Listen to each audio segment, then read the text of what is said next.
Pessoal, no artigo de hoje eu vou mostrar como editar PDFs usando apenas o Python, a biblioteca PyMU PDF,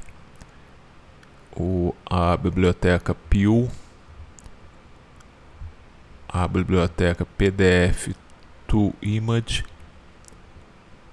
e algumas outras que constam ali no código que está disponível na página. Eu fiz 4 exemplos relativamente simples e de coisas que a gente costuma fazer ou no PDF-SAM, que são PDF-SAM eu estou citando porque é um dos que eu mais gosto. Tem um outro que se chama Breeze. Eu vou mostrar lá no final as páginas de acesso a eles. Tem vários outros, né, artigos de aplicativos de edição de PDF que podem ser usados.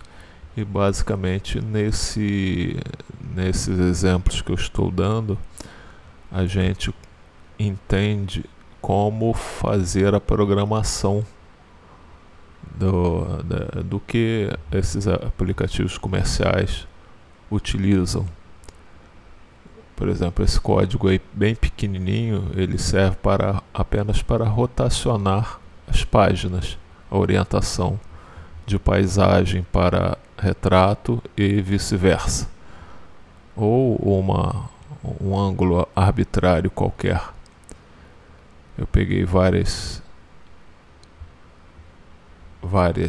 imagens PNG e juntei também em um arquivo único. Isso também é bem fácil, bem possível. Nesse outro exemplo aí eu estou rotacionando, não só rotacionando, como cortando ao meio uma página. Isso aí é muito comum. Às vezes a gente pega um PDF que ele foi impresso em 2 páginas e fica ruim de ler, e a gente pode facilmente recortar e melhorar o contraste, melhorar a nitidez, uma série de coisas que a gente pode fazer com essas bibliotecas, e eu estou mostrando algumas delas. São aplicativos pequenos, rodam relativamente rápido e produzem um efeito muito bom. Então, se você quer aprender e dispensar as alternativas comerciais, é uma boa. Aí eu estou mostrando um dos que eu utilizo, que é o Breeze. O Breeze serve para fazer isso que eu fiz no Python, que é cortar uma página em 2 para apresentação em páginas únicas. Tem o PDF-SAM, que ele faz uma série de edições também, muito bom.